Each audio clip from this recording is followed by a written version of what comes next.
Just would like to let you know that the meeting is being recorded and will be posted on our YouTube channel. So if you don't wish to be appear on the screen, feel free to turn off your cam throughout the workshop. My name is Samantha, and I'd like to welcome you to our Fall 2021 Fall Conference Workshop, Protecting Yourself Online, Advice from a Professional Hacker. I am happy to introduce to you our guest speaker tonight, Mr. Terry Cutler. Terry is an international award-winning cybersecurity expert and a government-certified ethical hacker. He is the CEO of Cyology Labs and the author of the #1 Amazon best-selling book, Insider Secrets to Internet Safety, Advice from a Professional Hacker. Terry is known for his top-level consulting services, coaching products, many TV appearances, and public speaking events.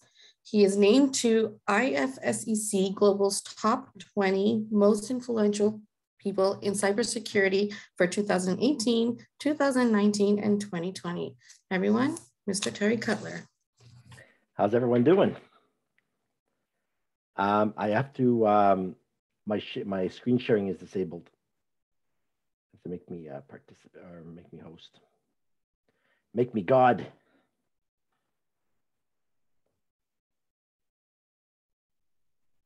There we go.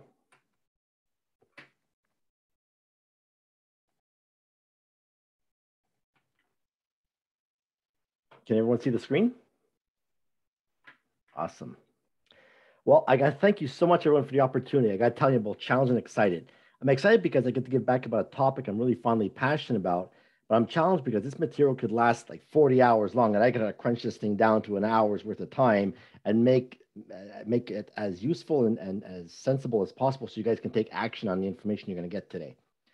So for the next 5 hours, we're going to be talking about how you can protect yourself online, both yourself as an individual and if you work for a business. Both these skills are going to be blended. So it doesn't matter if you're a home user or if you only use your computer once a month. It doesn't really matter. As long as you have access to internet, you're our target.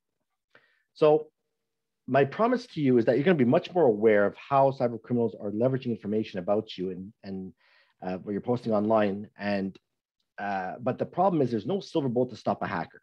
Okay. So, but I'm going to make you aware of the dangers you can have here. So, here's how the flow is going to go. So I'll do a very, very fast introduction. We'll talk about how to stay safe online, some social networking safety, some internet safety on various topics. Then I'm going to quiz you to make sure you understood everything. And then, of course, my favorite part of the show, which is the Q&A. Mimi or someone, one of their hosts will field some questions. So if you have questions throughout the presentation, feel free to ask them, raise your hands, and we'll make it as interactive as possible. I just want to hear the sound of my own voice talking here. So I've been in IT for over 20 years. One of the last big companies I worked for, those of you that are my age may have heard of a company called Novell. They were very, very popular back in the early 90s. These guys were the competitors to Microsoft. So I've been with these guys for over 10 years, but I started getting inspired by watching shows like CSI and 24. You guys remember Jack Bauer? I was wondering, how does Chloe O'Brien break all these systems so fast? And that's when I found there was actually a course called the Certified Ethical Hacker, where they teach you the same techniques that the bad guys use to break in, except using these skills for good. So I got a chance to fly down to Washington, where I trained with the FBI and the CIA, learning about how these hackers are getting in. So with that knowledge, I felt it was my duty to give back this knowledge so people can learn to protect themselves. So I do a lot of presentations in a lot of schools. I do a lot of awareness training to businesses, live events. My largest audience is 2,500 people. And I also work a lot in technology that allows us to hack back hackers legally. I'm very close with my friends over at the Missing Children's Network. So we do a lot of awareness training and sponsorships and such. And obviously my name started circulating. And whenever there's a data breach, I usually get brought in to explain how these hacks happened. So I'm pretty much on all latest channels and such. But something interesting happened in 2018. I was named #1 most influential person in cybersecurity worldwide. which was interesting because I can't even influence my kids to come to the table without an iPad.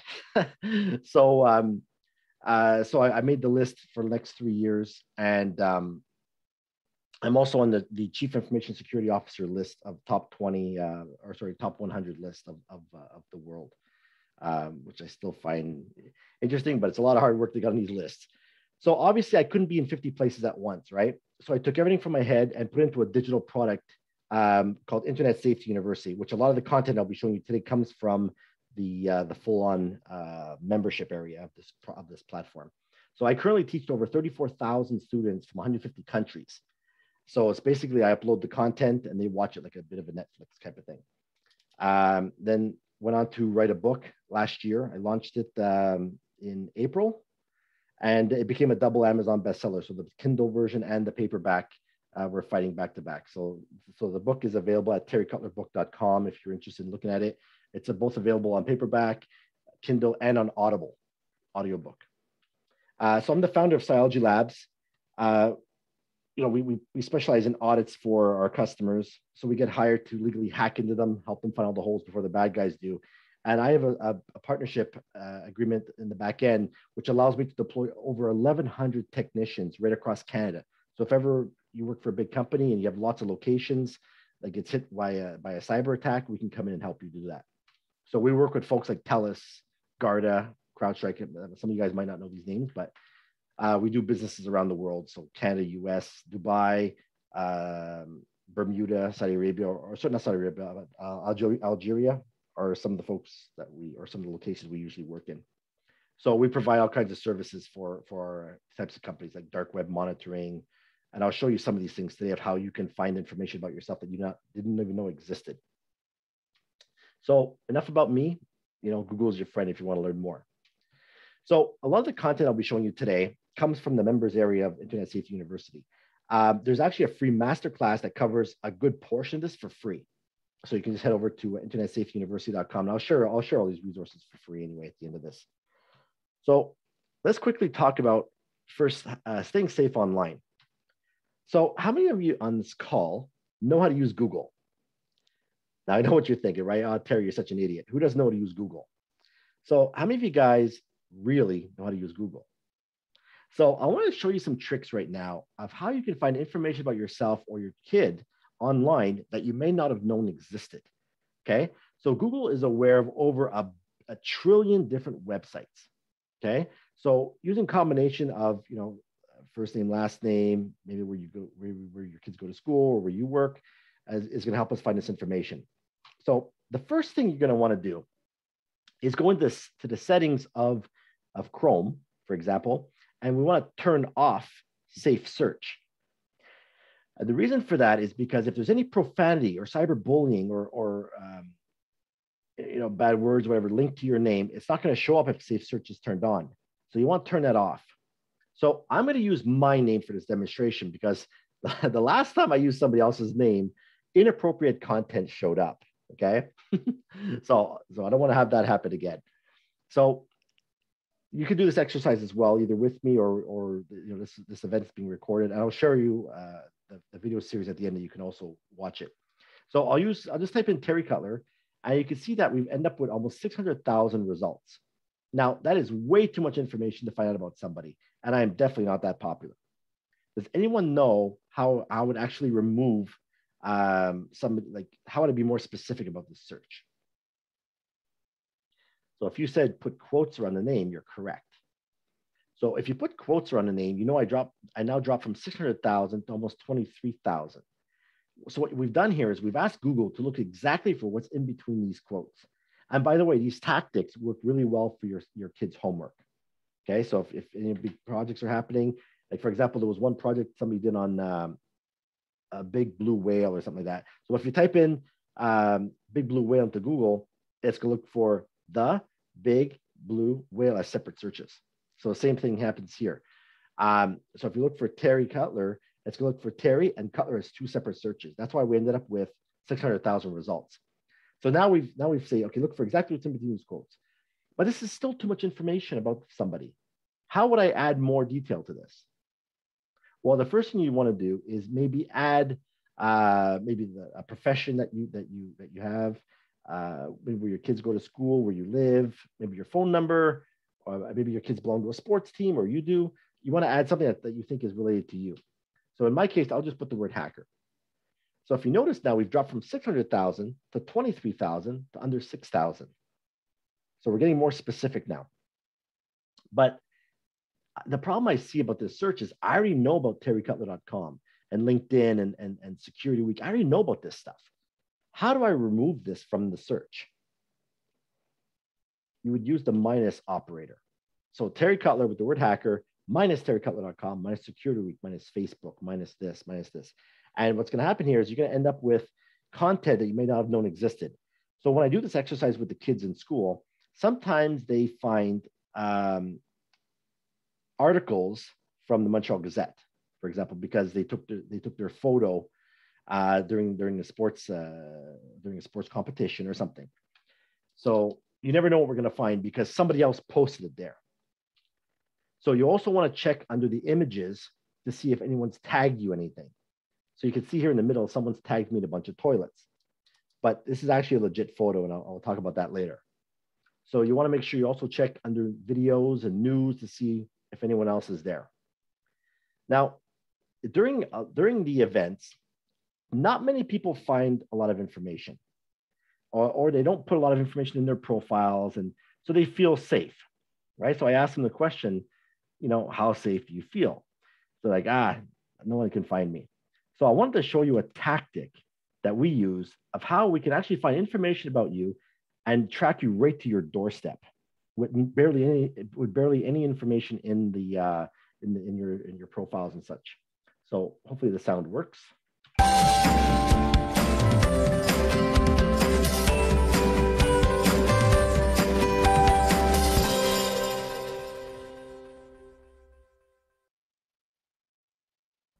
Hey everyone, Terry Cutler here with Internet Safety University, and I'd like to conduct an experiment to show you just how hard it is to target you or your kids online. So let's start by going online and joining a popular chat room that discusses movies. Now on the right hand side, we have an active list of other members currently in the chat room. So let's pick someone at random. How about Julia01? Posting as a fellow chatter, we'll engage Julia in a private conversation and we'll ask her for her ASL, which stands for age, gender, and location. How rude, she politely tells us to get lost. Now, most online chat rooms allow users to fill in information about themselves in their profile, hoping to find other people with common interests. So while these profiles can be useful, they can also make you vulnerable. For example, let's see what Julia filled out in her profile. We select her name and view her profile. Awesome job, Julia. She didn't list her age, location, gender, or even post a picture of herself. But what does her name tell us? Is she male or female? If her brother's name is Sam Jr., what might her father's name be? The two buttons at the bottom here allow us to email or instant message her as much as we want. By clicking on the Send Email button, my email client opens up, which reveals her email address. Now we're getting somewhere. Now, after about 2 minutes of searching, we've determined that Julia is most likely a female teen. She likes movies and hanging out with friends. She has a little brother who most likely answers to the name Sam Jr. She has a valid email address and an instant messenger account. And we have accurate addresses for both. Now, another place to look for information is local classifieds or news group postings. Since we have a valid email address for Julia, we can use it to search through these postings. Now I know how many messages Julia has posted and the message post as well. In this classified ad, she has posted several personal identifiers. Do you see them? They are her telephone number, the time of day she'll most likely be home, her mother or sister's name, and her email address. About 4 minutes have gone by, so here's what we know so far. We know that her first name is Julia. She appears to be in her teens. Her interests are movies and hanging out with friends. She has a younger brother named Sam Jr. She has valid email and instant messenger accounts. She has a mom or sister named Diane. We have a good idea of what time of day we can find her at home. And we have her home telephone number. How useful do you think her telephone number is?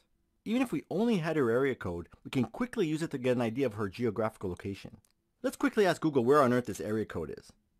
Bingo, we appear to be tracking her in the Montreal area. However, since we have her entire telephone number, let's use the White Pages website like Canada411.ca to perform a reverse phone number lookup to see what else we can find out about Julia. Interesting. The search revealed the last name of the person Julia's telephone number is registered to.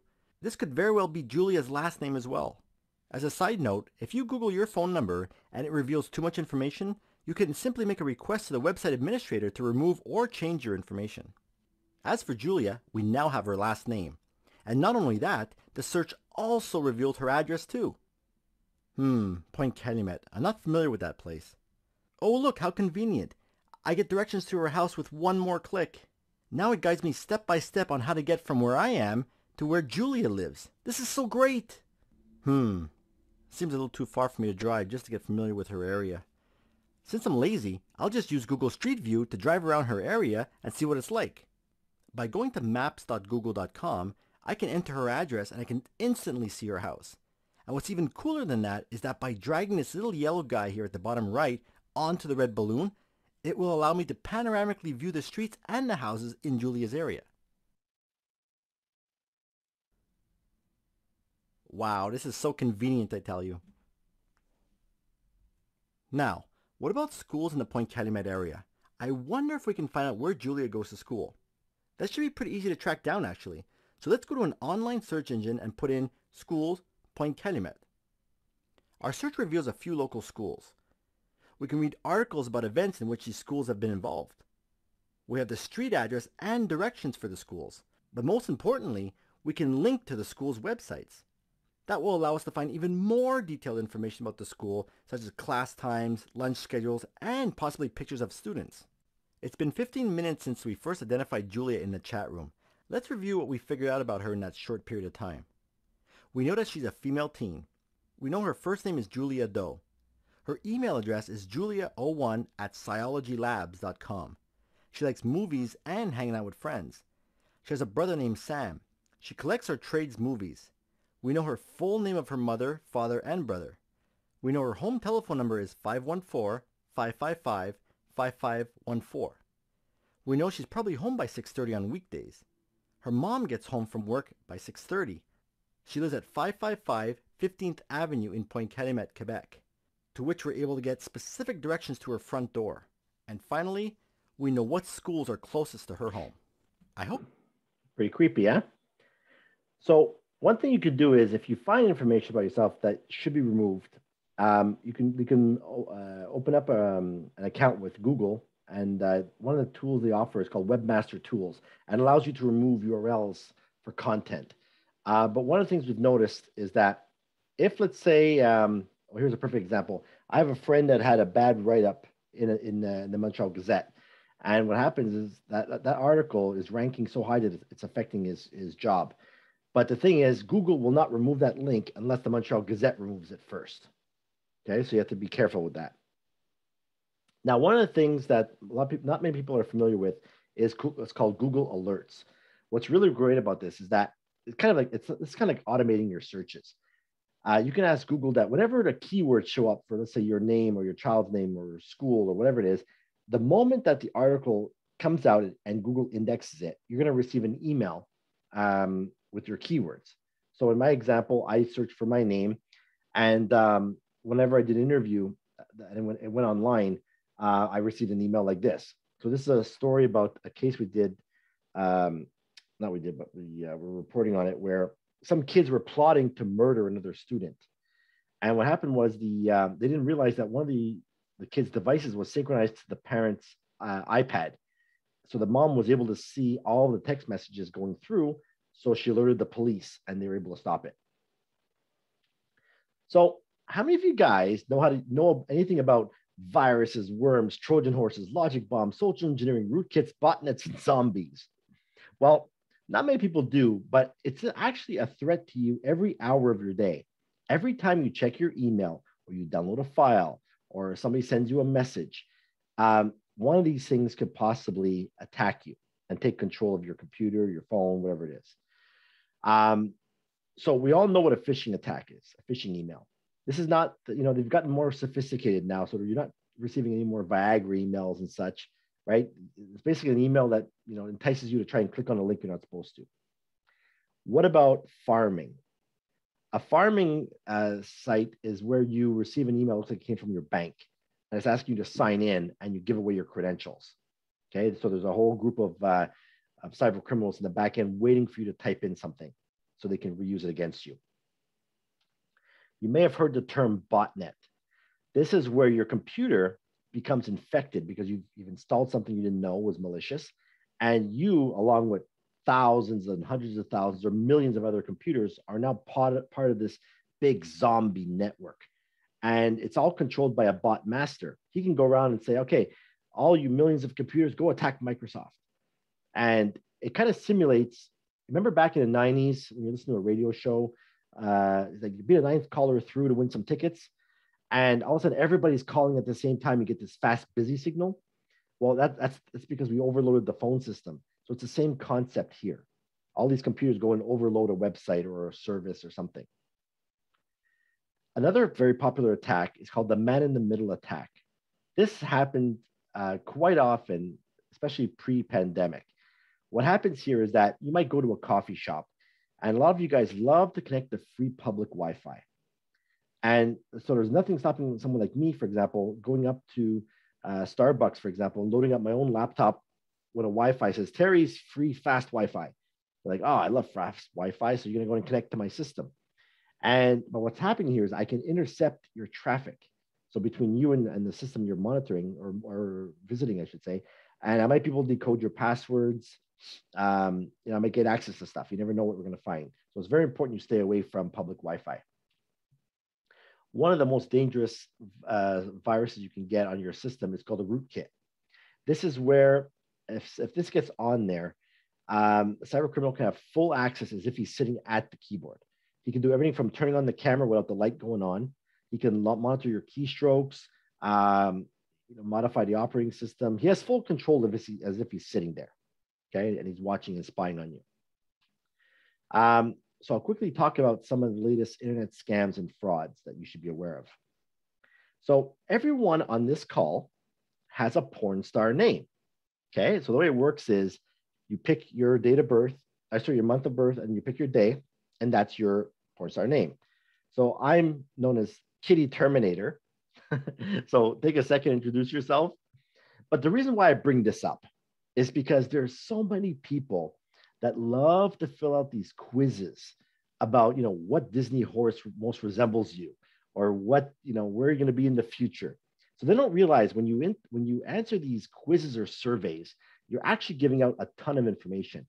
They might be asking you questions like, what's your favorite color? Or, what's the previous street you lived on? Like, wait a second, isn't that a banking question? Or it might even ask you to log in order to start the survey. Well, when you do that, you're actually giving away your login credentials to Facebook or Instagram or whatever it is. And that's why I'm getting floods of calls from people getting their Instagram accounts hacked. It's because of that. There was a survey that was done from Canada.com where 92% of the respondents said, yes, I received a phishing attack, but I wish I knew how to identify it or how to report it or do something with it. So let me just show you quickly. Let's see. Let's test your phishing knowledge. So here's an example of an email from PayPal. So let me zoom in. Maybe you could tell me what's wrong with it.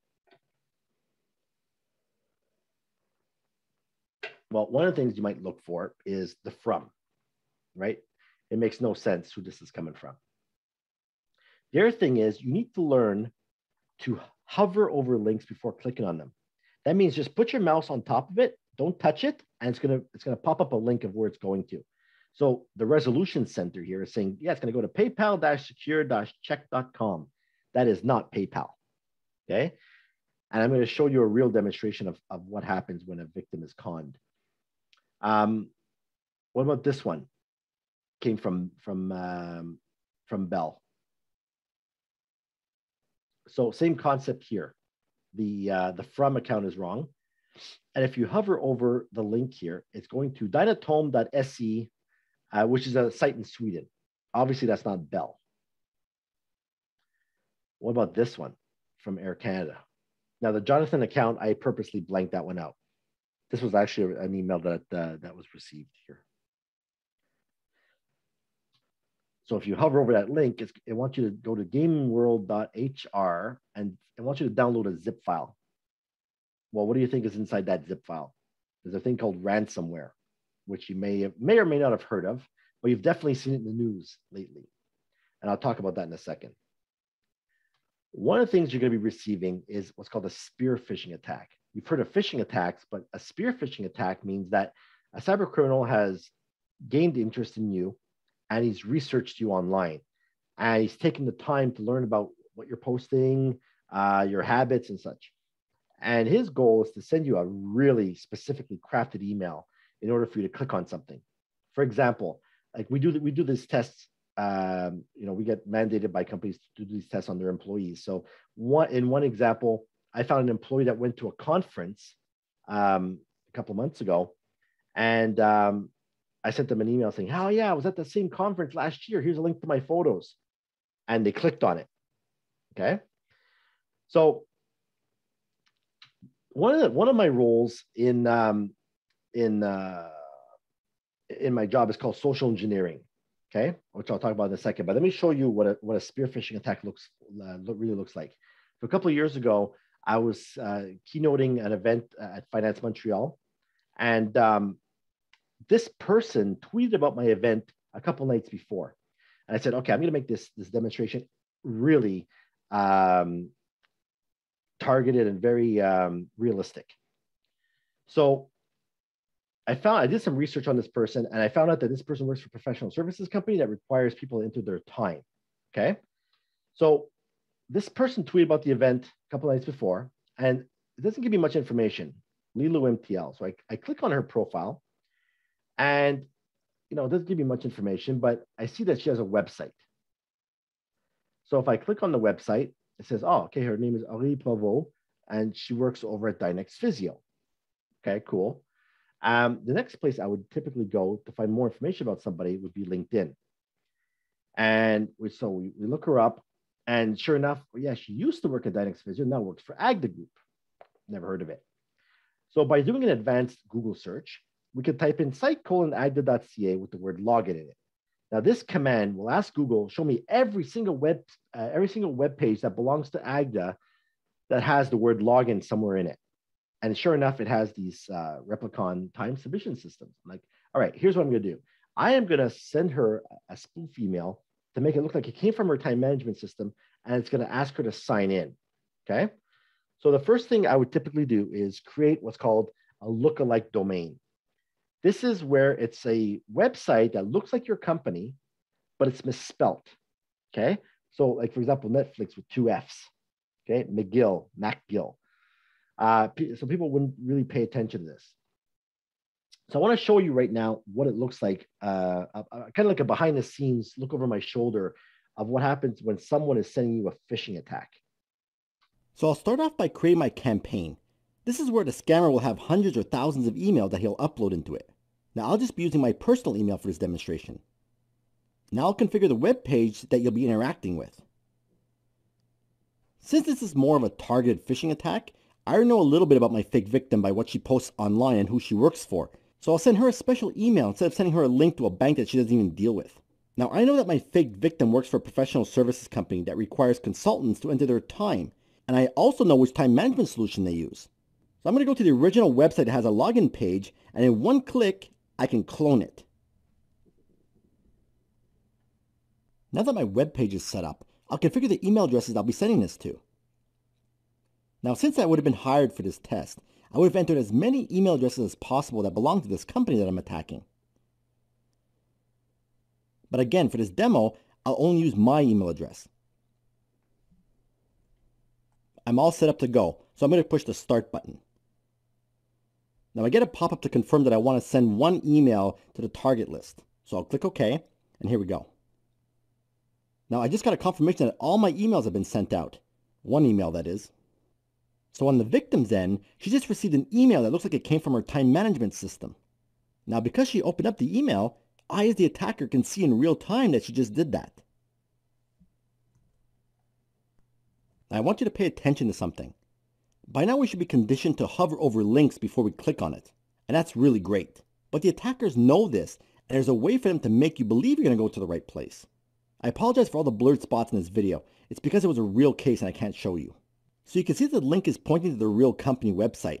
But if you look at the bottom left corner, there's a real link that you'll be going to. So if you don't pay attention to this, you're going to get hit. So like most people, they click the link and end up on the real looking website, except it's fake. Look at the address bar. It's got nothing to do with her company. Remember, this is a demo, so I'd never use an address like this. I'd register a domain that looks like your company, except it's misspelt. What I'm telling you is nothing new. It's how it's done really, and 99% of the people would never know the difference. So the unwilling victim would enter her credentials thinking that she's about to log in, except watch this. On my end, I have a status dashboard of what's happening with all the emails that I've sent out. So in my case, I can see that one email was sent out, 100% of the people opened up my email, 100% of the people clicked on my link, and 100% of the people submitted the form. I can see who submitted the form and what they typed in. This is pretty much the basis of what goes on behind the scenes whenever you receive a phishing email. I see there's some stuff coming through the chat. No questions yet. So part of my job, as I mentioned earlier, is called social engineering, the psychological manipulation of people, okay? This is where I become your friend, gain your trust, and then you're going to typically give me information that you typically wouldn't give out, and I'm going to use it against you in a cyber attack. So how's that for a friend? Okay. So let me show you some real examples that you could use or to watch out for in case this happens to you at your office. This is a story that we call that IFSEC Global did on us called the USB keys in the urinal. So during the Google search earlier, I showed you that somebody tagged me in a bunch of toilets. This is a story where we were hired to hack into this company from the outside, but we just couldn't do it. It was like Fort Knox. So I said, screw it, I'm going over there. So I dressed casually and I drove up to the office. I walked up to the receptionist and I said, I feel really embarrassed. May I please use your washroom? You know, I got the kids in the car. We were traveling for a long period of time, lots of water. I promise it'll never happen again. Now, the issue was that the bathroom was behind the counter. So she had to buzz me through. And luckily, she said, make it quick. So while I was in there, I left 2 USB keys in the stalls. And I walked out and I thanked her. I said, thank you so much. It'll never happen again. And about 2 hours later, a curious employee plugged in my USB stick. And it activated a piece of code that allowed me to get access to that person's computer and bypass all their security. Okay. So the takeaway here is if you see any USB keys in the parking lot or like just left around, be very, very careful when you plug it in. Okay. Because you never know what could be running on it. This is another test that I did about 50 pounds ago. So this was a test we did on a retail company.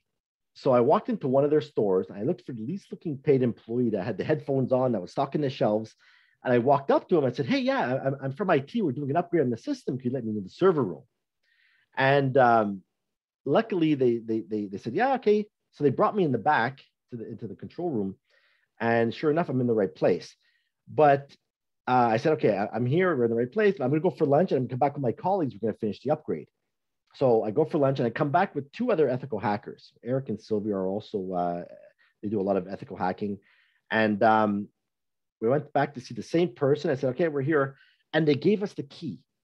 They never once asked me who we are, what we're doing there, who we work for. So while we're in the room, our equipment was on all the tables. So their own employees couldn't even have lunch there.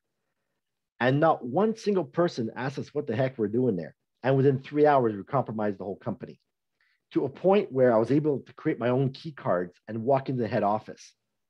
It was so crazy that we had to take a selfie. So we took a selfie, sent it to the manager. And when we went to headquarters, there was pictures of this all over some of the doors saying, this is why you have to watch out for hackers. Okay.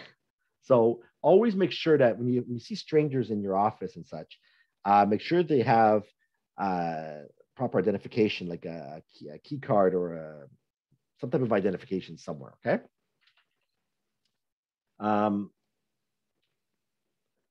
You might have heard of what's called the presidency scam or the CEO scam.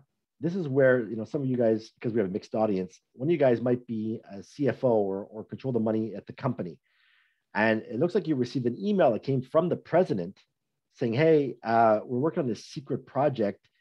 I need you to wire, $18,000 or $50,000 to this account, but don't tell anybody. Make it urgent. And millions of dollars are lost per year in these types of scams. They fall for it all the time.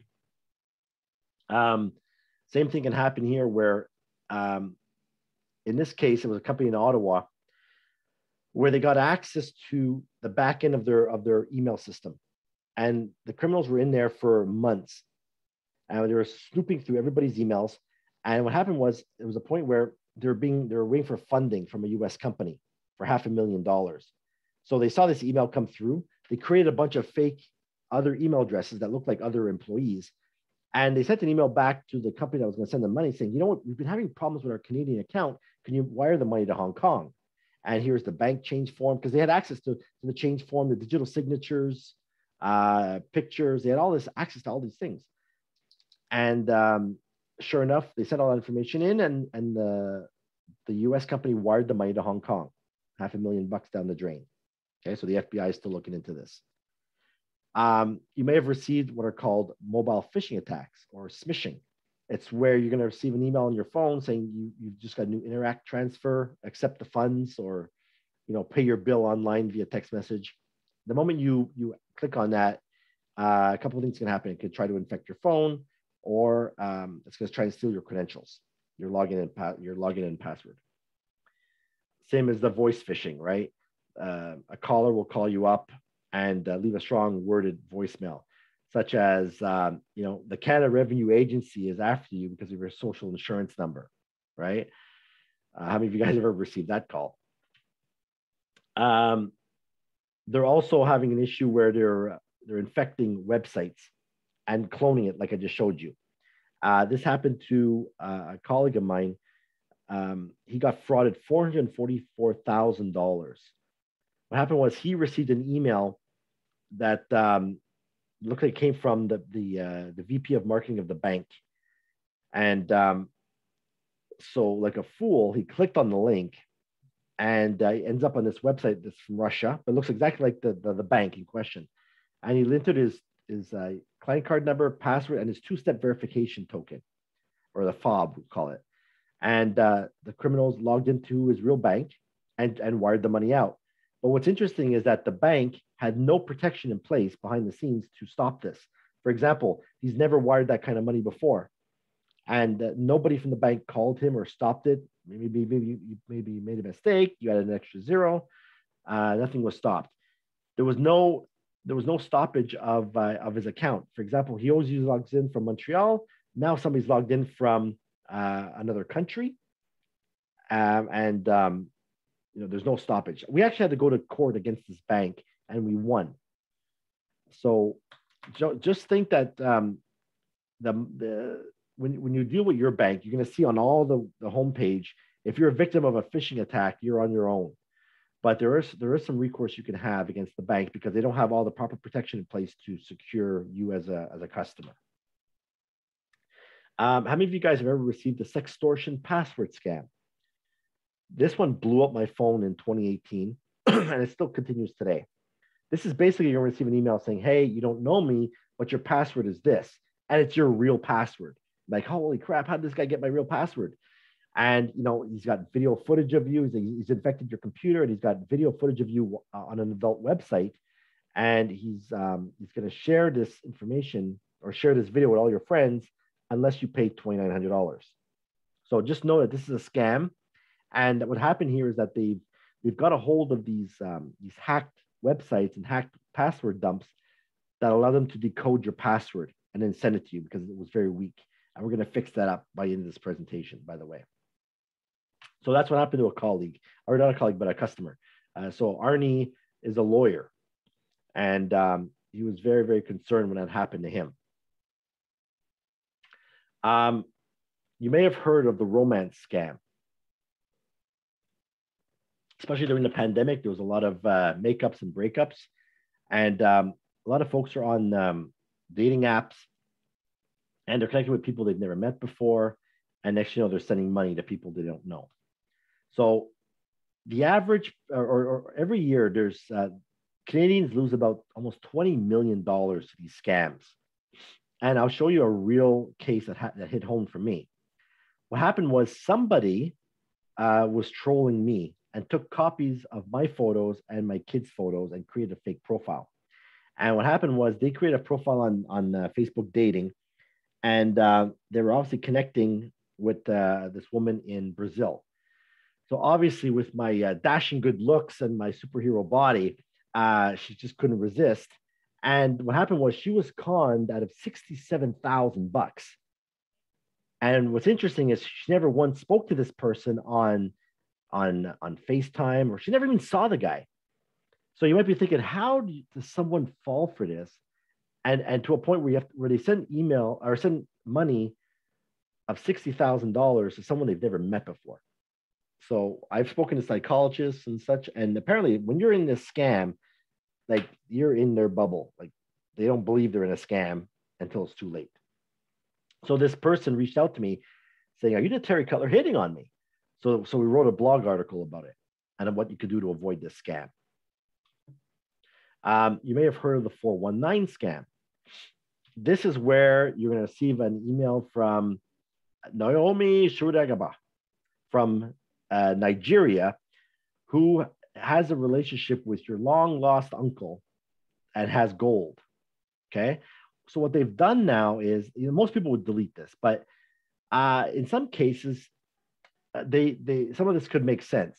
So what they've done is they've used ancestry.com to look up your family heritage, and they may have found a gold miner from 1854, and so when you go and look up Uncle Harry, it's legit, and that's when you can fall for the scam. You may have also the social media requests where you're connected to somebody on Facebook, and all of a sudden, months later or weeks later, you receive another friend request from the same person. And you might be thinking, okay, maybe this guy got hacked, or he created a new account, whatever it is. So you re-add him. And when you do that, he starts asking you for, I've been mugged. Can you send me $500? Or you may have received a link to a message that says, hey, is this you in this video? And you click on it, and all of a sudden you start infecting all your Facebook friends, or it steals your credentials. Something bad usually happens. There's a lot of scams, by the way. This one here is the biggest one.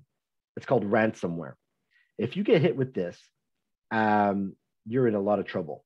So obviously you hear about this almost every week in the news right now, where especially businesses, some employee clicked on a link they weren't supposed to, or downloaded something and ran the software. And what happens is this ransomware encrypts all of this data and makes it completely unusable, and holds this data, or holds your data, for a ransom. And they might say, okay, it's going to cost you 2 Bitcoin to get your data back. Okay, because the Bitcoin is kind of like an untraceable currency. So when you pay in Bitcoin, maybe you're thinking, 2 Bitcoin, who cares? But every Bitcoin is worth almost $70,000. So it would cost you $140,000 to get your data back. Okay, and a lot of times it encrypts their backups, so they have no way of recuperating their data. So it's either you're going to pay the ransom or you're going to lose your business. Okay, it's really, really devastating. How many of you guys on this call ever got a call from Steve with his thick Indian accent, calling from India, from Microsoft, saying that, hey, your computer has a virus, we need to remote into it and check it out, right? So these guys are fed up of us hanging up on them. So what they've done here is that they've infected legitimate websites. So as you're conveniently browsing the internet, you might land on a legitimate website, and all of a sudden your browser locks up and you hear this voice, alert, alert, your computer has a virus. Call this number right away. What happens here is that when you call this number, you're actually calling the scammer now. And they're going to remote into your computer, get it infected, and take a credit card payment from you. Okay? Same thing here with fake Google Docs. It'll say, Jeffrey shared a document with you on Google Docs, sign in. So when you sign in, you're actually giving away your credentials to a cyber criminal. And if they're weak, they can be easily decoded. Which brings me back to a point of passwords, okay? So many people create such crappy passwords that can be broken in moments. Okay. How many of you guys on this call have a really bad password, like a John123? Okay. A lot of people still do, or password, or password 123. Those were the biggest passwords that were still being reused for 2021. So I want to teach you quickly how to create an unbreakable password. So to create an unbreakable password, you want to have a combination of uppercase and lowercase and symbols in your password, and you want to have between 16 and 25 characters long. Now, I know what you're thinking, right? Is this guy nuts? Like, how are you going to remember a password this long? So if you can think of song lyrics or phrases, this is going to help you build your password. So let's take an example. Let's take a simple phrase. I had a great day at work, 2021, exclamation point. Pretty simple, right? What you want to do is remove the spacing and capitalize each letter of the word. And this password alone will take 10 years to break. So since we're here to up our game, if you replace the O's with a 0 and the A's with an @ symbol, this password will take like 39 centuries to crack. That is until the actual server gets hacked. Okay. So when a server gets hacked into, this is what cyber criminals see, hackers. This is what we see. So we could see, let's say, this username Nina and all this gibberish. Well, that is actually your password in an encrypted form, which means it's too strong to break. But there's an attack here that we could do called pass the hash. Now, I'm not talking about the good old college days here, okay? This is an actual attack where I could take this information and pass it off to a system, and it's going to log me in as you without ever knowing your password. And that's why you heard there was over 100,000 accounts that got locked at the Canada Revenue Agency last year. It's because these types of attacks were happening. They're called password stuffing attacks. So that's why it's very, very important that you create a really strong password. And this is the most important part. It's called the two-step verification. This technology, or this feature, is pretty much existing on everything you use right now. Everything from your Facebook accounts, your Instagram, your bank, whatever it is. This feature is available to you. The way it works is you're going to type in your username and password, and then a random code will come to your phone, either through a text message or through the mobile app. And you have to use that code to sign into the service. So this way, if somebody guesses your crappy password, they're not going to be able to get in without this text message to your phone. And for those of you that follow me online and watch some of my live shows, I had a guest on. Her name is Allison, and she was a victim of the port out scam. So what happened here was she had two-factor authentication turned on all of her accounts, except for one, which was her Hotmail address, her Hotmail account. And what happened here was she figures, well, I don't care about my Hotmail account. It's all junk. But what happened was they got into it and they were able to see all of her secret questions, her reveal questions. And there was some additional other information that they got access to. So what happened then was they signed into her TELUS account and they had the service transfer from TELUS to Bell. And when they did that, they had full control of her phone number and full control of her two-factor authentication codes. So with that, they were able to sign into her bank account and drain it. They bought items off of Amazon and eBay. And they did this on a Friday night at 5 p.m., which means that in order to get customer service, she would have to wait till Monday morning to be able to reach somebody. So that's why it's very, very important that you have these things turned on. So one of the things you should do after this call or tomorrow is call up your mobile provider and you tell them you want to activate port protection. So what this is going to do is it's going to lock the service to that provider. And this way, if somebody wants to switch you over, they have to go in person with identification in order to do this. Now, it's the reason why this is on by default is because if you're with TELUS, let's say, and you really hate their service and you want to switch to Bell, well, you can do it very, very quickly by a phone call. So it's on by CRTC rules. But the cyber criminals can also take advantage of that fact. So it's important that you lock it down. So when you do lock it down, you're going to receive a message like this, that we've activated port protection. Now, going back to passwords, there's so many data breaches happening right now.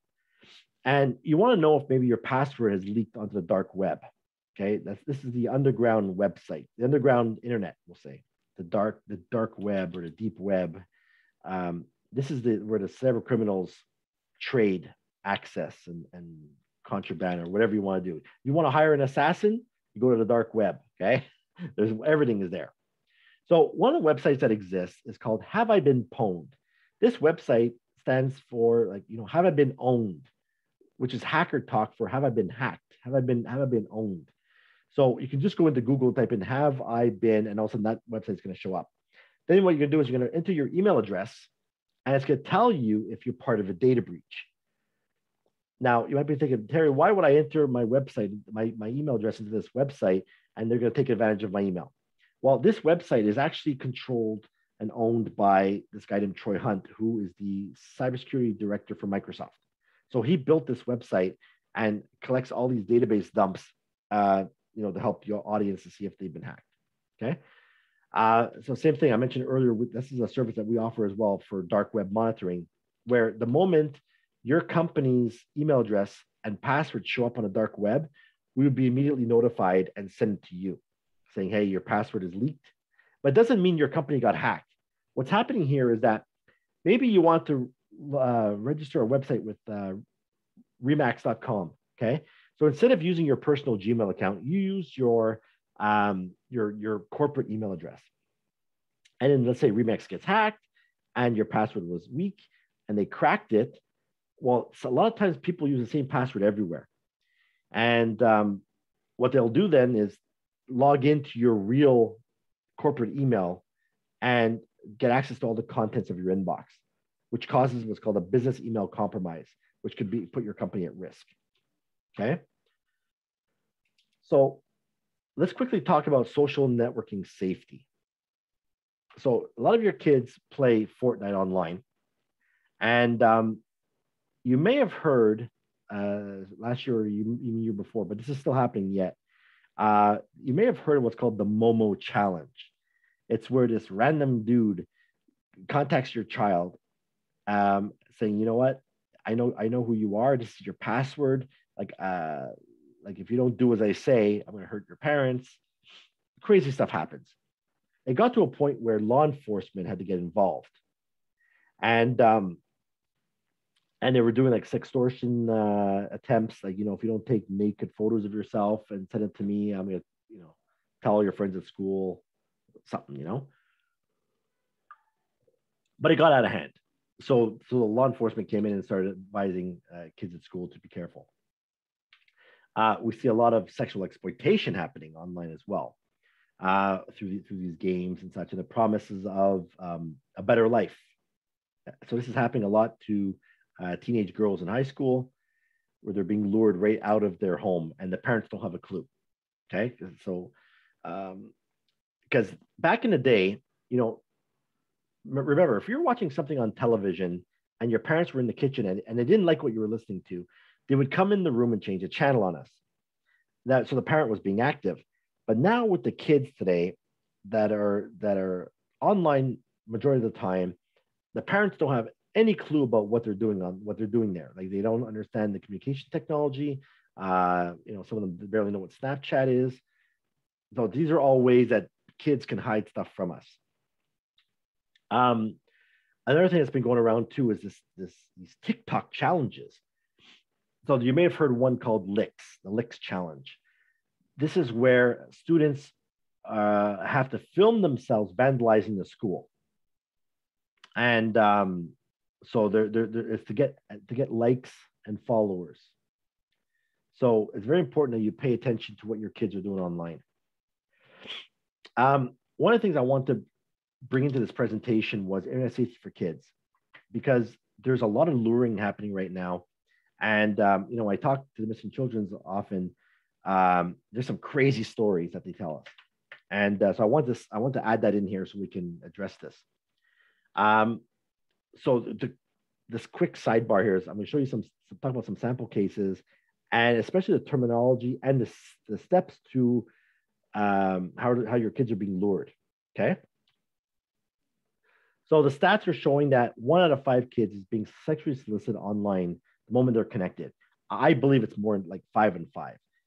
So if I create a fake profile online and I join, a group or whatever it is, within 20 minutes, I'm being sexually solicited.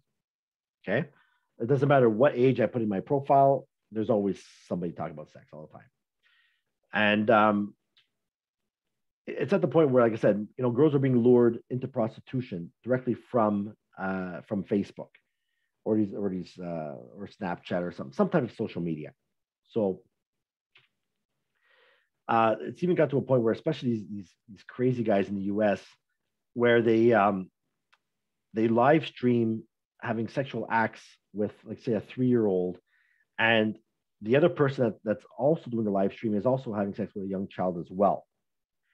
And it got so out of hand that there's even this guy in Montreal that has a guide on how to molest a child without breaking the law. Okay, so this guy writes guides for pedophiles. So it's very important that we understand how these things work. So who are the perfect victims? Well, the perfect victim is someone who's between the age of 11 and 14 and has little or no parent involvement, meaning that, is he free to do whatever he wants? Can he go online whenever he wants? Can he close his phone at 2 a.m? He has no definite bedtime. It could be away from the home without anyone knowing. For example, like the pedophile will ask the child to go mail a letter, or can he go somewhere without having that? Like, he's going to check to see if you have to ask for the parents' permission in order to go somewhere, and has exclusive use to a computer in a private area. Back in the day, we used to always suggest to leave the computer in the dining room, right? Somewhere we can see. But now everything's gone online. Everything is mobile. So it's basically an iPod, iPad, iPhone, or Samsung, whatever. But it's a mobile device that they're using now. And one suggestion I would say is to take your child's phone away from them and give it back to them in the morning. Because if you're noticing your child is always tired in the morning, or is not performing well in school, he's not concentrating well, that could be signs that there's something happening. Because a lot of times kids are text messaging in the middle of the night, and the parents don't know. You want to check if your child's information is online, kind of like what we did earlier. Now, here's the breakdown of the sex offenders that we had that typically get dealt with. You've got the travelers. These are the guys who will actually leave their chair and travel to go and meet the child. And it's usually for sexual purposes. Then you've got the collectors. These are the guys who actually collect child pornography. There's been some busts lately. In the last couple of days, this big pedophile ring got busted. These guys definitely fall in one of these categories. You got the manufacturers. These guys are the scums of the earth. These are guys that are actually creating the content. Then you've got the chatters. These guys are the ones who kind of portray themselves as the trusted individuals and will gain the child's trust and eventually, could lead to other things. The chatters could actually become one of the others in the future. So the trick is they become just like them. So they research who they are online. And let's say your child is into skateboarding. Well, he's going to create a fake profile that has a similar age. And he's going to say, oh, yeah, I just got this latest Tony Hawk board. Maybe we should go hang out at the skate park one day. So this guy could be in Alberta, for all we know. But because he used Google Street View, he can get familiar with our area. And he could say, yeah, let's go meet at the skate park where the green roof is. And the child might think, well, he must be from around here. And next, this guy is traveling from inner province to go and meet the child. So the way it works is they're going to befriend you. And then they're going to make an offer like, hey, if you're not happy at home, you're welcome to come with us at the skate park. If you're always fighting with your parents, just come meet us. And that's when incriminating evidence could happen, where the child will reveal something that was secret. And in step 4, the child could be molested. And in step 5, that's where the guilt starts setting in, and the predator will say, yeah, well, you liked it. And by then, that's when the truth emerges. And that's usually when it's too late. We're seeing some really horrific cases that are happening, like actually happened at one of our schools recently, where a child tried to commit suicide. And, by then the truth emerges, and, this could have been avoided had the child spoken up, or if the parent would have recognized some of the signs. One thing you notice, if you're always walking past your child and all of a sudden he's hovering over the device, like it's something secret. Those are typically signs that maybe something's going on. So I'll skip some of this for the essence of time. So you may have heard, you may have watched the old show, The Catch a Predator. right? This is where they, if you haven't seen this, this is fantastic. It's basically where they create these fake online profiles, like a 15-year-old girl, let's say, and these predators contact them and they show up at this house that's been rigged with hidden cameras and the law enforcement waiting out in the back. So these predators show up and all of a sudden, like this guy shows up saying, "Hey, what you doing here?" And then the cops show up and arrest them. But during the show, you're going to realize that these molesters are not, they don't look like scumbags. You know, these guys are computer technicians, they're doctors, they're college professors, they're airport workers. You have no idea who these people are online. Okay. So it's really important when you pay attention to who they're chatting with. Same as this guy, you know, he was posing as a 15-year-old girl on Facebook and was luring out boys. So the moral of the story is for the kids, when I teach them this in the schools, like, don't keep it bottled up. If there's a problem, tell somebody, okay, before it's too late.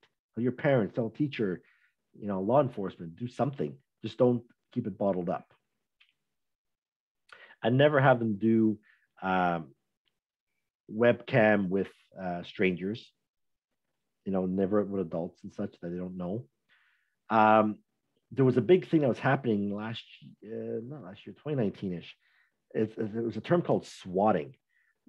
So for those of us that have kids that play things like Call of Duty, for example, there were some other players that were online playing with your child and didn't like the way they were playing. So they were able to find out where the child lives, and they called the local police. Say, "Yeah, there's this kid. He's got a gun. He's held up in his house, and he's shooting everybody, and you better show up fast." And then next you know, the SWAT team shows up and smashes the door down, and the child is being arrested during a live stream, right? So they're taking over law enforcement resources. We've seen issues where these kids were adding so many unknown people to their profile, and then they were doing what's called check-ins. So let's say they would go to a local McDonald's, they would check in, and that check-in advises their whole network where they've just arrived at. So if they have any creeps that are stalking them, you know, there's been some cases where this guy keeps randomly showing up at the same place they are. So they have to pay attention to where they're checking in as well. So obviously learn who your kids are doing online. And the biggest one is become familiar with the chatting and search tools that are being used. How much time do we have left? Oh boy, okay, we're cutting it short. Let me skip a couple of parts here. All right, one of the things that we see a lot of are fake profiles. How do you know if this person that's adding you is real or not?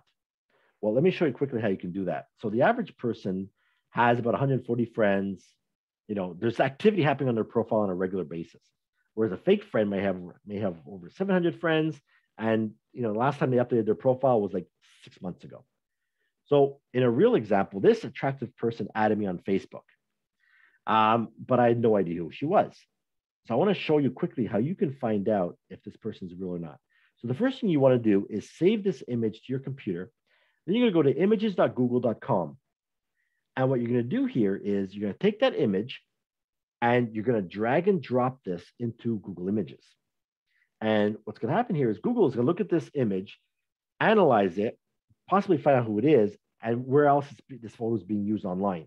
And sure enough, here, it's Juliana Avalos, and she's a supermodel that's suing Match.com for like $1 billion. So it shows you where all the photos are being used.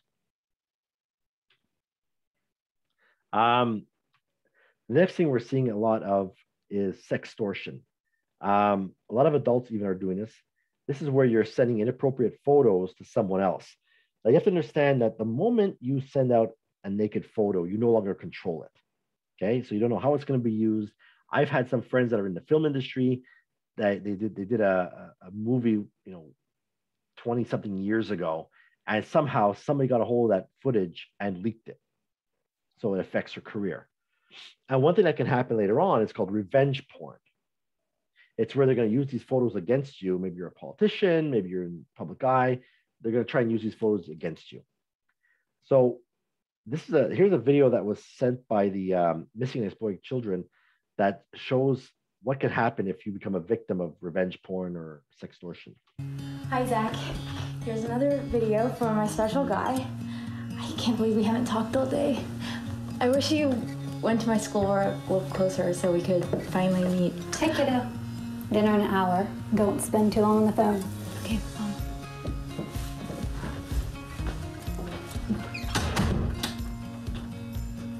I know you've been waiting for this for a while, so I wanted to give you something special.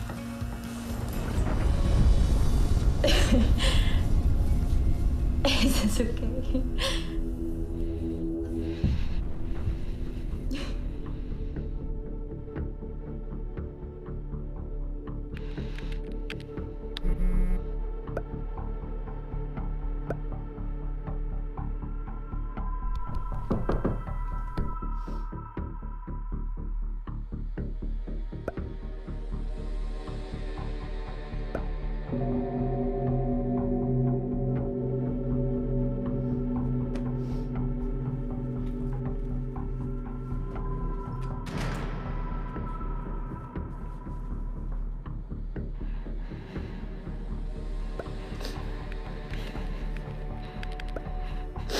Who are you? Why are you doing this?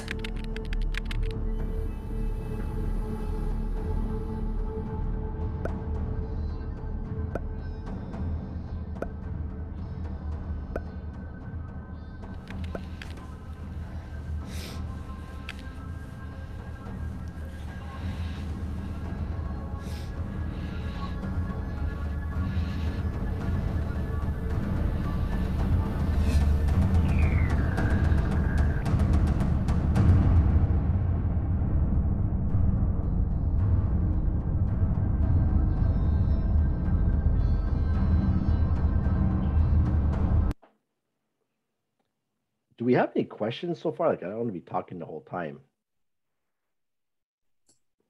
I think everyone is just so mesmerized by all of this. There's no questions in the chat yet.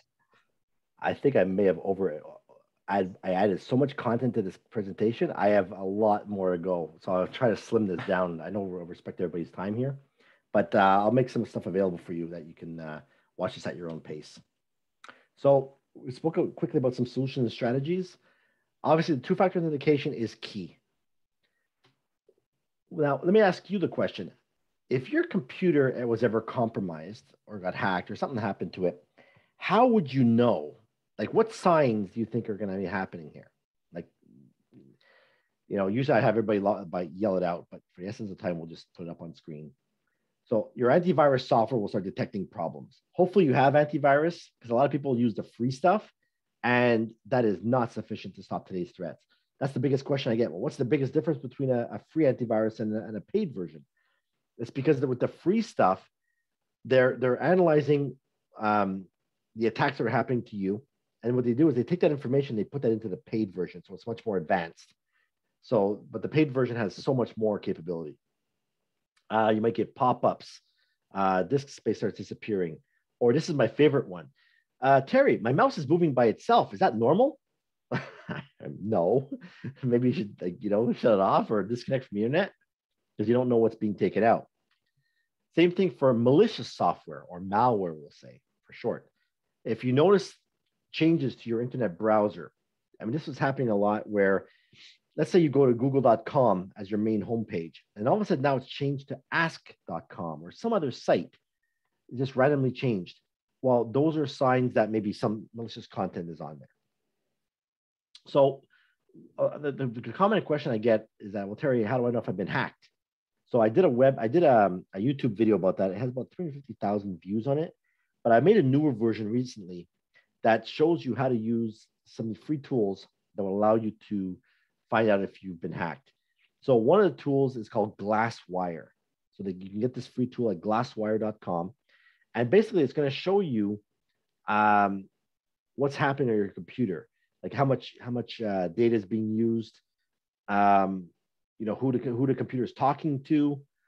There's a lot of free stuff. There's a lot of cool stuff in this product.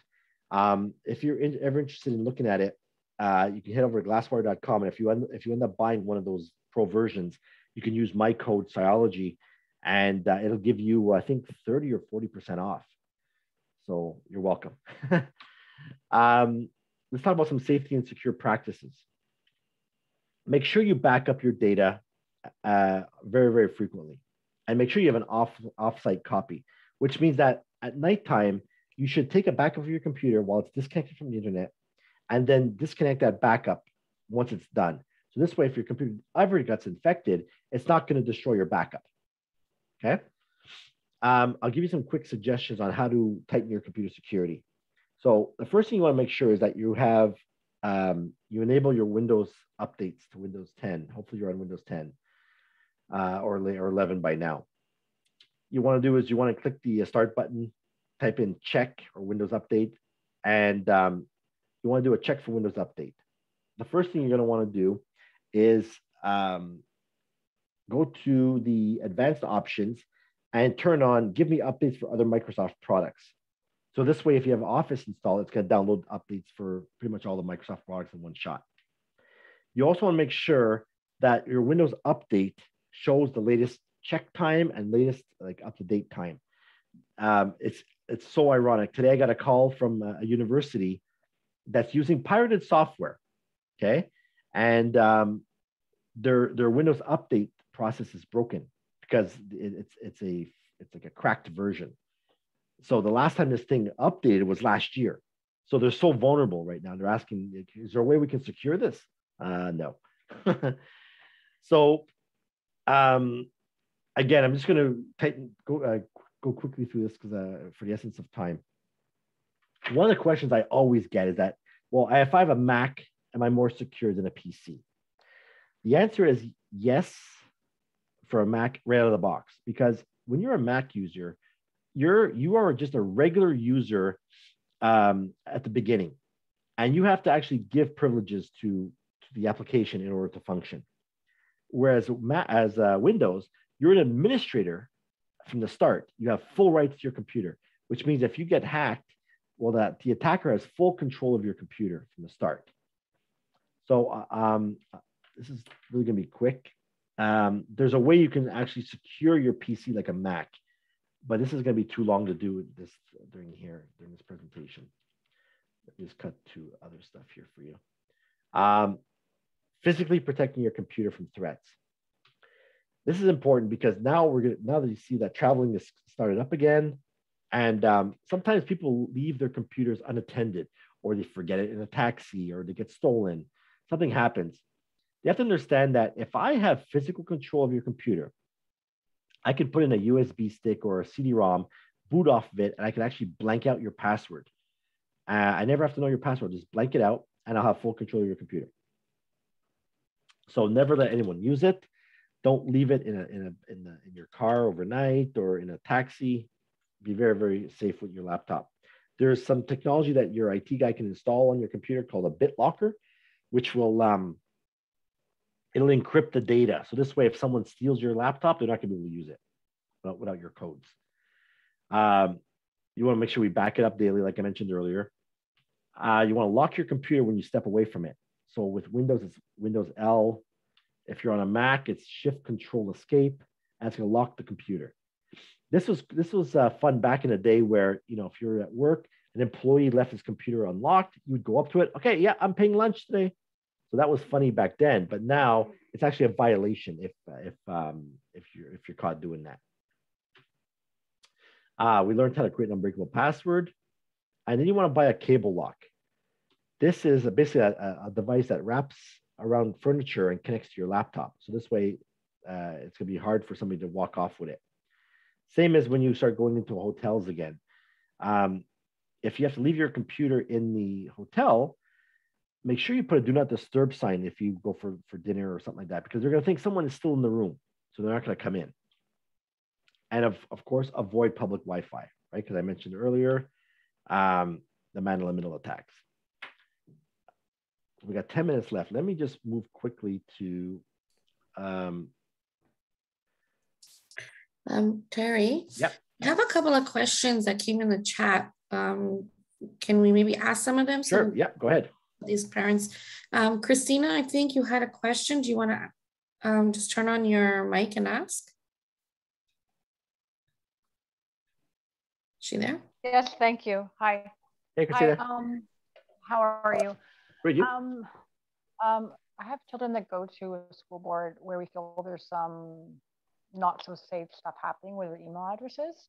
Yep. How would you go about like dealing with that? So in some cases, it's other people giving access to kids' email addresses, including Google Chrome, and creating passwords for them where you can't change their password, like on Microsoft Teams or on Google Classroom, where you have to email the school to change the password, stuff like that I find very, very, very dubious coming from the school board, which is we got this meeting from, but unfortunately, the school boards are not being good corporate citizens for some of this stuff either, for internet security.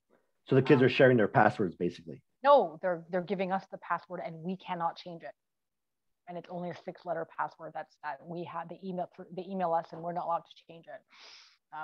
So they're also creating passwords for our kids for Google and stuff like that without our permission, and a lot of things like that. Obviously, but we have to work virtually, but there's probably safer ways to do it. So is there some ways that you would be able to recommend? I think it's because the teacher wants to have access to the inbox.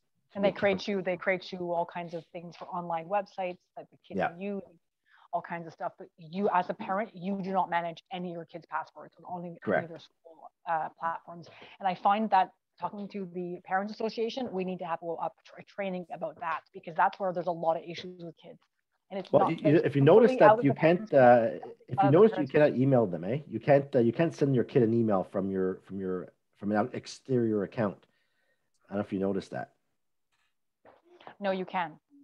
In the eMSB, you can.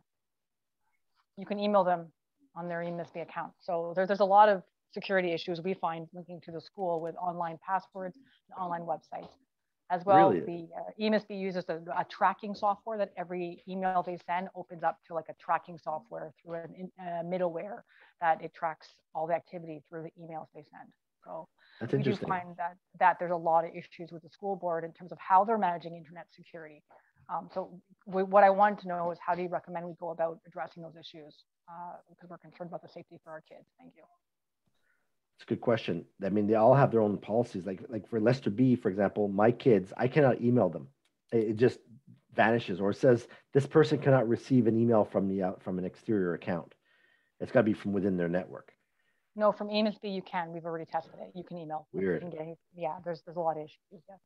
I'd be curious to see what the policies are on that, because there must have been a security decision around that. So I contact the school board, because I don't even know who to go to. Obviously, it's about the school level. It's not the principal. It's like it would be the IT director. It would be the board and the IT director and the board. Okay, thank you very much. Okay, thank you. Thank you, Christina. Another question we have from Karen was, which paid antivirus would you recommend? They're all okay. So here's the problem with the antiviruses today. They're what's called signature-based technology, which means that these antiviruses are updating every couple of hours to the latest database. So what happens is when an attack comes in, the antivirus is going to look at this and say, do I know what this is? And if it knows what it is, it's going to block it.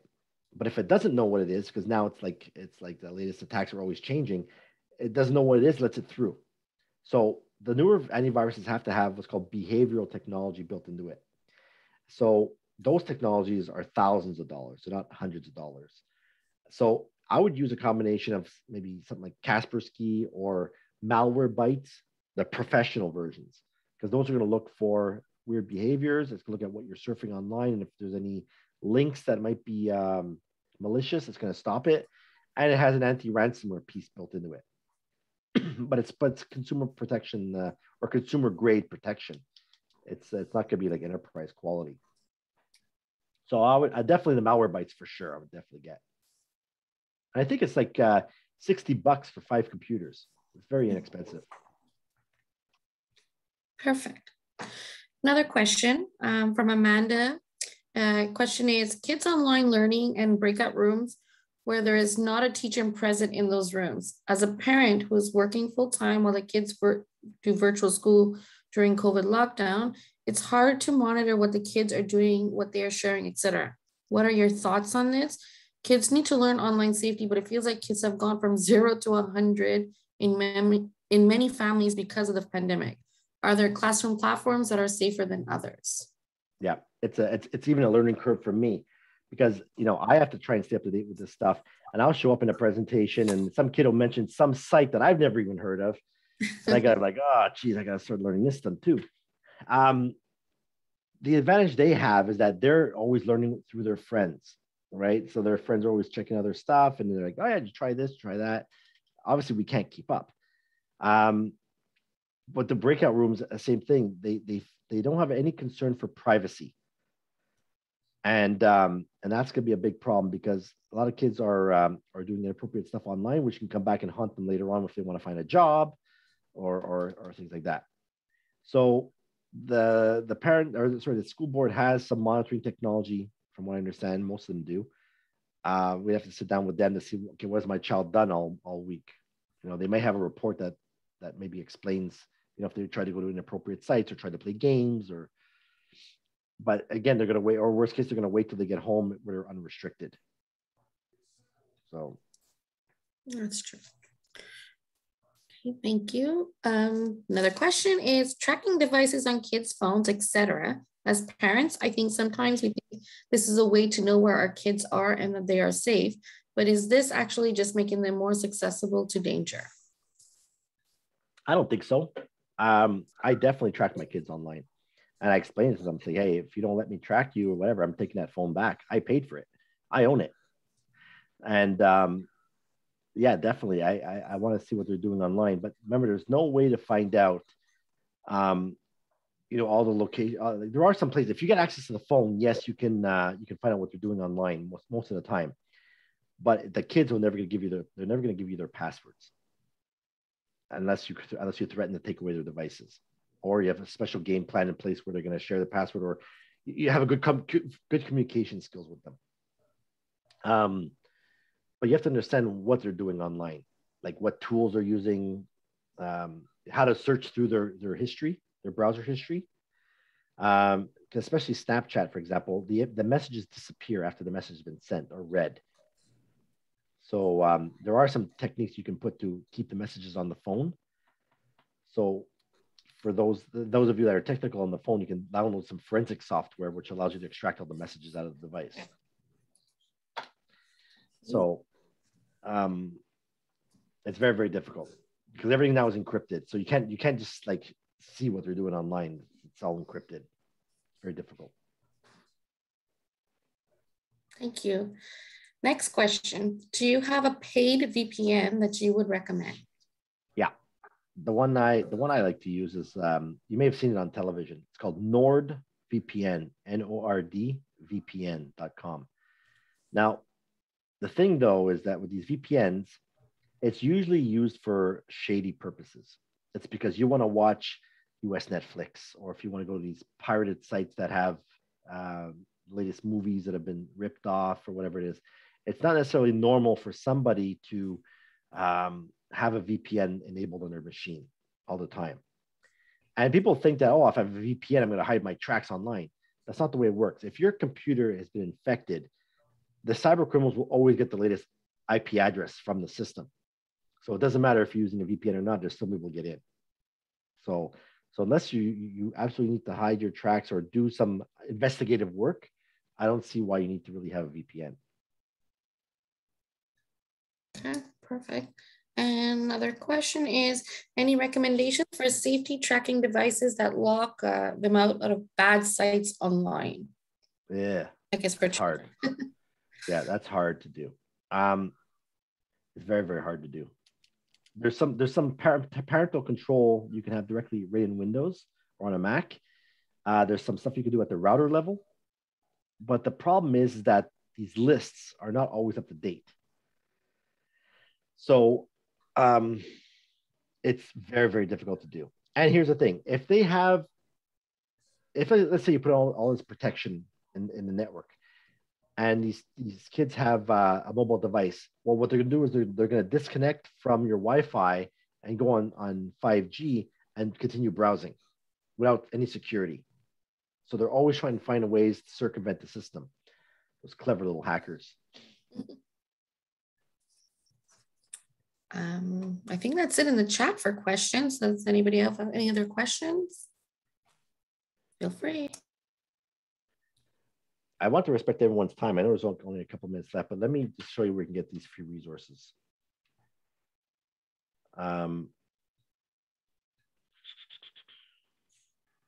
All this stuff is covered in this free masterclass, by the way. So you don't have to see my little quiz. Okay, so there's a couple of things you could do. I have a lot of free content on my YouTube channel. You can head over to terrycutler.com, which will have all the links at the top there to my social channels, so a lot of free content. There's also the book. So those of you on the call, as a little thank you for your time, message Samantha, and I'll give you a coupon code, which will give you a free access to the book. And so you guys will get a free copy. And those of you in the Montreal area, if you run into me, I'll sign it for you. This is the big one. This is the Internet Safety Masterclass. So if you go to internetsafetyuniversity.com, you're going to have access to almost an hour's long free class. It shows you how the cyber criminals are preying on you, how to find out if you're a potential target, all the way to how to protect your computer and to lock down all your online social media accounts. It's all covered in there. And that is all I have for you today. And if you want to connect with me on LinkedIn, just point your camera at the QR code and we'll connect. This is great. I know it's a lot of tonight. This was fantastic. Wow, it's thing. The version I had in here is actually 3 hours long. But this is like, so a lot of times it's information overload if you're not really familiar with how bad, like this is the bad side of the internet you're seeing right now. Well, it's certainly captivating. I think, I don't know, for me, I think I learned quite a few things that I would have been like, what? So it's nice. It's very informative for sure. Thank you. Thank you. Does anybody have any questions or anything before we close up? No? Just to say thank you so much, Terry, and thanks a lot for scaring the hell out of all of us, okay? Hey, it's better to be aware now, eh? It's all, yeah, it's going to be, this is just this tip of the iceberg, what you're seeing right now. There's some of the biggest crimes are just coming now. Right. So will you send that link to us through Carol maybe for your free book or? Mm-hmm. Yep. Okay, thank you. Okay. Appreciate it. Great. Well, thank you everybody for coming. I appreciate it. And if there's anything, reach out to Samantha and I'll get if you have additional questions or whatever. Sure. I'm sorry to, I just had one question that I finally remembered. Do we still have another second? Yep. Thank you. So I wanted to, be able to turn off my kids' access to the Wi-Fi, at 11 o'clock at night or whatever. Yep. And I bought a router that was touted as being the kind that you could do that with, and it never really worked. It would always turn it off at the wrong time. Or can you recommend a router that does do it right? I had the same problem. Yeah. Go ahead, sir. In one case, I couldn't even find my daughter's computer on the damn thing. Like it was on, she was using it, and I couldn't see it. Are your kids on the iPhone or a Samsung? It's all Mac here. Okay, so I had a similar problem with my router, and my router was like $400. And same thing is like, if my kids were going crazy with Fortnite, I tried to block it, and sometimes it would work, sometimes it didn't. So in order for me to control my kids' devices, I used the software called OurPact. OurPact, and that allowed me to. It cost me $2 or $3 a month, but I could say at 8 p.m. like the computer just locks into a kiosk mode. Like they have no access to the browser. Like the whole thing shuts off. And and what's great is I would blame it on Videotron. Like Videotron crashed again. Videotron's stopping everybody. So, that is better, yeah. Because even in the case of the router that I had, when it would shut off, it would say parental mode on the browser. So clearly that's my fault, you know, so they Yeah. can come and scream at me instead of, Yeah. oh, sorry, you know, Santa Claus closed it or whatever. No, it's me, you know. All right, our pact. Okay, thanks a lot. Let me check, because there's some other features. If you have the more pro version, there's some other stuff you could do, like it tracks your kids' links. So let me show you. But that means like, oh, I see, and I would be able to like do that on their I'd have to be on their computer though, right? Well, this is one that's for mobile devices. Okay. So what happens is you create an account in the parental control portal, and you enter either the email address or the phone number of the device. It sends a text message to the device, and you click on the link, and it installs the agent on it. And then from there, you can go from seeing their location to you know, like I think you can see my screen, right? Yeah. Yeah. So this is what this is. You can see, you know, what applications they have access to, like possibly who's sending messages. I'm looking at it on my phone though. I can't read the domain. Yeah, it's Our Pact. OURPAC. Oh, it's the same thing. Okay, yeah. Yeah. Okay, And cool. If you have a Samsung device, though, you have way more control than an Apple. You can read the messages coming. Oh yeah, because you have full control, because the Apple devices are closed systems, but with Samsung, you have full control of the phone. Like I can intercept text messages coming through. I can read the emails. You have full control. Turn on the camera. Turn on the microphone. Everything. Wow. Okay. We're using iPhone because that way we can iMessage without through the Wi-Fi at the school without them having to have a SIM cards. So that's why we do it that way. But well, you can web filter. It's just Mhm. hard to do. You can add websites and web filtering into the app as well, but it's just so hard. There's so many sites. Yeah, well, my kids are. I don't know anything about it. You're right. The internet's on 24 hours a day, and that thing about kids closing their laptops the second that you walk in, that happens to me all the time, and I'm terrified in a way.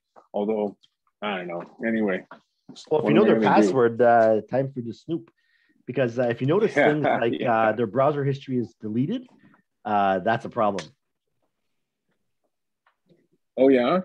Because my browser history is deleted, but yeah. Oh, I see. In your case, you think it's a sign that someone told them how to do that, and that's bad. Yeah, they're hiding. They're trying to hide what they're doing. I don't know. How old are your kids? Late, 15, 17. Okay. Yeah, so they're going to be in the curious age where they're going to be going to inappropriate sites. Yeah. All right. Okay, well. Thanks so much, Terry. Appreciate it. Thanks. Yeah. Sorry, I also had a question. Do we have time? Yeah, we have time. Okay, 2 questions. One is, do you recommend that we, when you were saying people can easily figure out who you are and all that stuff, do you recommend that we remove profile pictures, like to all of our accounts, or does it make a difference? It's a double-edged sword, because a lot of times you require that information in order to do business. And so I would just suggest that you kind of do what's called a privacy checkup. You could see things like who could see your profile as another person. So if you're a stranger, am I connected to a mutual friend? If I am, that means I could see your stuff as a friend of a friend. So you'll make sure it's set up for friends only, things like that. Okay, cool, thanks. And the second question is, so how, I know someone who's able to find, because apparently the teenagers have like their Instagram account, but then they also have like their real one. Like they have one that the parents have, and then they have one that they actually share with their friends. So how could we find them? The only way is to find out, to know it. You got it's to know, because I have a friend, she's like, oh, I hacked it and I found it. I'm like, how did she do that? So okay, so if you have access to his phone, in the Instagram, I'll show you quickly how that works. Let me see if I can show you here. Because Because they must make a mistake. How do they post on one, like on one? I message them on the one that we have. So you see here, I'm trying to show my phone. So I've got mine, right? It shows my name there at the top. Mm-hmm. So they would click on that and they would see maybe another profile at the bottom of it. Yeah, but there must be, it's not that easy, no? So they can, well, it's for them to switch from profile to profile very quickly. Oh, on their phone. Yeah, yeah, on their phone. Yeah, you're the parent. You should have full control of their device. Yeah. I'm gonna hand it over. Very good. All right, thank you so much. No worries. I just have a quick question. Oh my God. Oh, I want to hear it. Do we have time for a quick question? Yeah, sure. You said if we change our password to a more secure password, you always hear to change your password after, I don't know, every couple of months or something like that. Do you still need to change it if you do a really hard password? Because you said if you change the stuff you said at the beginning, and it'll take them 10 years or how long to figure it out. Yeah. So the average person has between 25 and 50 different passwords in their head. Everything from the PIN codes to their alarm system to their ATM codes and all these things, right? So by using that tactic, you can limit now your passwords from 25 to maybe 5, let's say, for your online accounts. At this point, obviously it's not recommended to use that same password everywhere, but because it's strong like that and you have the two-step verification turned on, you're much more safer. But there are ways to bypass a two-step verification. So it's very important that you turn on the port protection, like I mentioned. But yeah, if you can change your password at least once a year minimum, you're gonna be better off. Okay, I think there's even, I think Chrome put in a protection now where if your password gets detected in the dark web, it's going to alert you.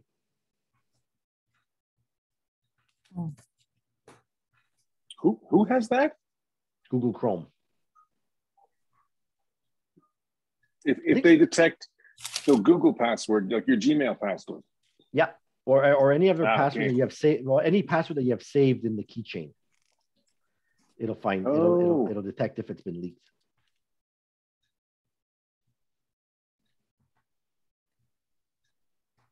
I'm sorry. Any password you have in the keychain, it will what? It'll detect if it's in the dark web, and it'll tell you. Wow. Yeah. Wow. Does Firefox do that too? I don't know. I don't like Firefox. I'm a Google person.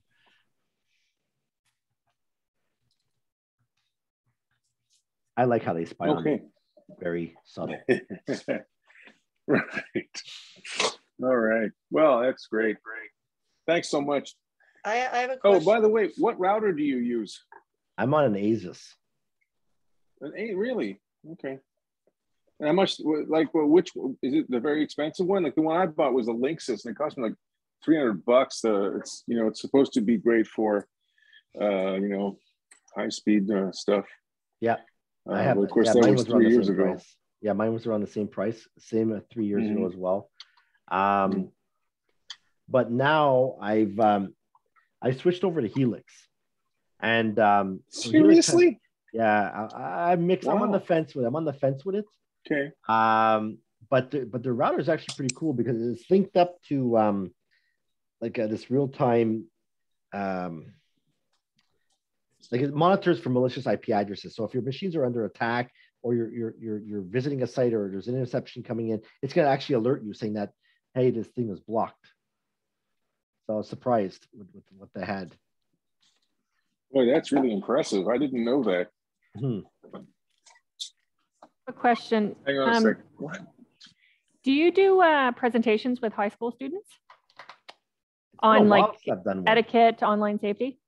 Yeah, it's been a while since I've done one. I think my last presentation to high school was at least 5-6 years ago. What's interesting about those ones is that I remember doing a presentation, and you get to look at these kids like, what's this guy going to possibly teach me that I don't know, right? And they think you're an idiot and all that kind of stuff. But then when I start showing them how I can track these guys and whatever, all of a sudden I've earned their respect. But it's a tough crowd, the high school students. But they need to know this stuff for sure. And I don't know how effectively it's being taught. It's not. Yeah. No. I feel that's a problem. What I'm seeing usually is that you have like these educators that are reading about cybersecurity or internet safety, and they're just like, they've picked up some topics from here and there, and that's it. Whereas the advantage I have is that I'm actually in the field doing this stuff. So it's like, it adds a bit more credibility, I guess. But the thing is, I don't often charge for presentations like this. So a lot of times, if I'm presenting a lot in schools, it's taken away from my work. So I gotta balance it properly. Mm-hmm, mm-hmm. Are you afraid that you could also be teaching the students how to be a baddie? No, it's because it's like learning martial arts, right? Like you can learn martial arts for self-defense, or you can learn the guy break somebody's neck. So it's important. In fact, actually, I'm launching Hacker High School. That's going to be coming in the new year. I'm actually be teaching students how to become cybersecurity experts. Because what's happening is in our field, we have a 2 million personnel shortage in our industry. And you may have seen also Microsoft is about to train 250,000 people for cybersecurity. There's a lot of push because there's so much cybercrime happening right now that we don't have enough resources to stop it. So we need more expertise. But they have to understand that, if they use these tactics for malicious purposes, they can go to jail. They can never be employable. Things like that can happen. Okay, wow. I have a question. Yep. Google has a feature where you can, it will save your passwords connected to whatever app or. Yep. Is that safe to use? Yeah, that's the Google Password Manager. Okay, so yeah. I use that, but that's safe. Yes, I use it too. Okay, perfect. Thank you. And that's what's cool about that one too, is that if there is a password of yours that leaked onto the dark web, it'll tell you. Perfect. Thank you. It helps you not to have to remember all your passwords. Well, that's the thing too. Like that's one of the questions I get. Like, should I use a password manager? Obviously, the password managers create you these passwords that are 50 characters long, and it's all like ampersand and all these characters that means nothing. My only fear with that is that if something ever happened to that password manager, there's no way in hell you can remember your passwords. You're toast. So that's why I try to create better passwords and right. Yeah, I read an article. The thing you said about like writing a sentence, essentially, right? Yeah, I read an article that by writing a sentence, it's easier to remember, first of all, and because you're using so many characters, it's virtually indecipherable. It would take 4 quadrillion years for the average computer to crack a 25 character password. Right. So that's plenty of time for me to live my life and die, and it not mattering anymore. Exactly. Until nano computing comes along. Well, yeah. That's the next worry. Yeah. No, well, this is terrific. Thank you so much, Terry. I'm going to log off now. Okay. All right. Have a great evening. All right. If there's no other questions, I'll sign off as well. Thank you so much. Thank you, Terry. Take care. Have a good one. Bye-bye. Bye-bye.